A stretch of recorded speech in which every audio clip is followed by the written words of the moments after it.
Break के बाद एक बार फिर से आपका स्वागत है। आज हम बात कर रहे हैं पोल्यूशन की। आपकी हमारी सेहत के पर्सपेक्टिव से समझने की कोशिश कर रहे हैं क्या खतरे हैं, क्या उपाय हैं और कैसे आप बच सकते हैं। हमारे साथ डॉक्टर्स हैं। डॉक्टर शाह, ये जो ब्रेक से पहले मैंने बात की, चूँकि आँख के बारे में मैंने आपसे सारी बात कर ली, लेकिन देखिए करोड़ों लोग रह रहे हैं दिल्ली एनसीआर में और वहाँ पर क्या हो रहा है, हर साल हम देख रहे हैं भीषण पोल्यूशन होता है। मुंबई में भी आपको पता है कि पोल्यूशन की स्थिति क्या है। बावजूद इसके क्या हम जबकि ये हमारी सेहत को इतना डायरेक्टली इम्पैक्ट कर रहा है, तो क्या वजह है कि इसके प्रति हम लोग इतना जागरूक नहीं हो पा रहे हैं? क्या हम अपनी सेहत को इतना महत्व नहीं देते हैं, या फिर हम प्रिवेंटिव हेल्थ केयर में विश्वास नहीं करते? जब तक बीमारी हो नहीं जाती तब तक हमारा एटीट्यूड ये है कि चलो काम चल रहा है। आई थिंक आपकी जो लास्ट बात है वो सबसे सही है कि हम चला लेते हैं कि चलता है एटीट्यूड जैसा बोलते हैं कि जहां तक कि प्रॉब्लम बहुत ज्यादा नहीं होती कोई कंप्लेन नहीं करता। पोल्यूशन एकदम अचानक से नहीं आया, धीरे धीरे करके बड़ा है, तो हम लोग एडजस्ट होते जा रहे हैं इससे, और अवेयरनेस कम है कि इससे इतने प्रॉब्लम होते हैं। बाकी prevention is the best cure. तो अगर पोल्यूशन कम हो तो सबसे बेस्ट है, लेकिन वो तो अपने हाथ में है नहीं। लेकिन अपने को पोल्यूशन कम लगे, जैसे कि आप सिर्फ प्रोटेक्टिव आई वेयर पहनिए, तो काफी हद तक आपका प्रॉब्लम तो सॉल्व हो जाता है। तो बेसिकली अवेयरनेस की कमी है जी। तो अवेयरनेस बढ़ाना ही हमारा प्राइमरी फोकस है, जो हम बार बार हर साल हम भी ये कार्यक्रम करते हैं और ज़्यादा इस वक्त में करते हैं। उसकी वजह ये है कि अवेयरनेस बढ़े, और जब आप उस पॉइंट पर पहुंच जाएंगे जब कोई उपाय नहीं रहेगा या बहुत ज़्यादा लोग बीमार होने लगेंगे, तब शायद लोग अपने आप समझने लगेंगे। डॉक्टर रिद्धिमा, यंग जनरेशन क्या इसी तरीके से सोचती है? दूसरी बात यह है कि जो जनरल हमारा लाइफस्टाइल है या जो हमारा खान पान है, स्किन के पर्सपेक्टिव से भी या जनरल हेल्थ के हिसाब से भी, उसमें हमें किस तरीके के चेंज करने चाहिए या कोई एडिशन मॉडिफिकेशन करना चाहिए, खास करके इन दिनों में दिल्ली जैसे किसी भी दूसरे शहर में? देखिए, सबसे पहली चीज़ तो हमारे को लाइफ़स्टाइल मॉडिफ़िकेशन, आजकल जो हमारा लाइफ़स्टाइल धीरे-धीरे बदल रहा है, उसकी वजह से not just skin but overall health पे भी बहुत असर आ रहा है इन अ वेरी नेगेटिव वे, है ना? तो सबसे पहली चीज़ आती है हम जो खाते हैं। मैं डेफ़िनिटली बिलीव करती हूँ जो हम खाते हैं वो हमारी स्किन पे दिखता है।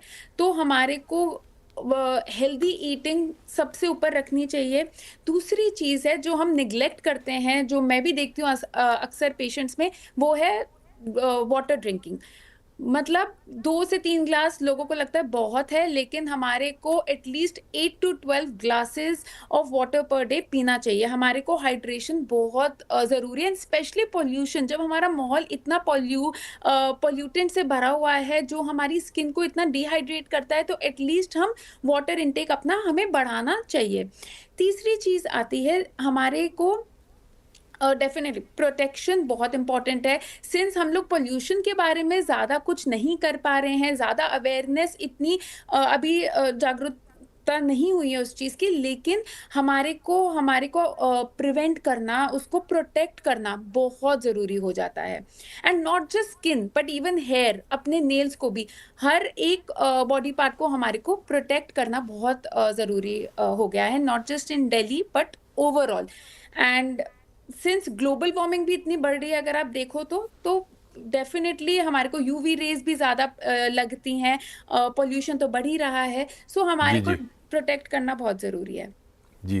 डॉक्टर मोदी, आप डॉक्टर हैं, तमाम सवाल मैंने आपसे उसी लिहाज से किए कि क्या सजेशंस है आपके, आप क्या ऑब्जर्व कर रहे हैं वगैरह वगैरह। लेकिन आप एक सिटीजन भी हैं और दिल्ली में हैं, तो पोल्यूशन पर अपने प्रोफेशन में होते हुए भी आपको क्या महसूस होता है? देखिए, हम हर साल मेरे ख्याल से हम इस टाइम पे ज्यादा बात इसलिए करते हैं कि जैसे वेदर चेंज होता है, ये फेस्टिवल सीजन आता है, तो एकदम से पॉल्यूशन लेवल बढ़ता है। जो कोल्ड एयर है, वो एयर की मूवमेंट, विंड स्पीड कम होने से एकदम से जो फॉग और स्मॉग कलेक्ट होता है, तो पॉल्यूशन लेवल बढ़ता है। पर अगर हम सारा साल भी देखें तो हमारा जो पॉल्यूशन लेवल रहता है वो कभी भी एक्सेप्टेबल लेवल में नहीं रहता। तो वो बस गर्मी होती है तो हॉट एयर ऊपर मूव करने की वजह से थोड़ा सा कम हो जाता है। तो हमें जो स्टेप्स लेने हैं प्रोटेक्शन के एज अ कॉमन मैन, अगर मैं बात करूं तो सारा साल लेने पड़ेंगे। जी। हमें अपनी तरफ से जैसे कार पूलिंग कर सकते हैं, व्हीकल का हम्म। यूज, डीजल व्हीकल पे बैन, ये सारे जी जो जी चीज हमें अपने आप में कहीं ना कहीं लाना पड़ेगा। अगर हम जी। इस चीज से नहीं अब सरकार कह देती है पटाखे बैन है, पर फिर भी लोग हम देखते हैं कि नहीं मानते हैं उस चीज को। तो जब हम्म। तक हम अपने आप को नहीं सुधारेंगे तब तक हम इस प्रदूषण से जी। बच नहीं सकते। तो तो जिम्मेदारी डॉक्टर, लेनी पड़ेगी। और जो होता है सर्दियों में वो यही होता है कि पोल्यूशन विजिबल हो जाता है, दिखने लग जाता है, क्योंकि स्मॉग बन जाता है, हवा ऊपर को नहीं उठ पाती। लेकिन जैसा डॉक्टर साहब बता रहे, साल भर ये दिक्कत रहती है, और जब तक हम और आप नहीं जागेंगे इसका सोल्यूशन भी नहीं निकलेगा। तो सोल्यूशन निकालने के लिए प्रयास करने हैं, और तब तक जो हमारे डॉक्टर्स ने बताया वो प्रिवेंटिव मेजर्स आपको लेने हैं। कोई खतरा होता है तो डॉक्टर से संपर्क करना है। आप तीनों डॉक्टर्स का बहुत बहुत शुक्रिया हमसे जुड़ने के लिए। कार्यक्रम में फिलहाल इतना ही। नमस्कार।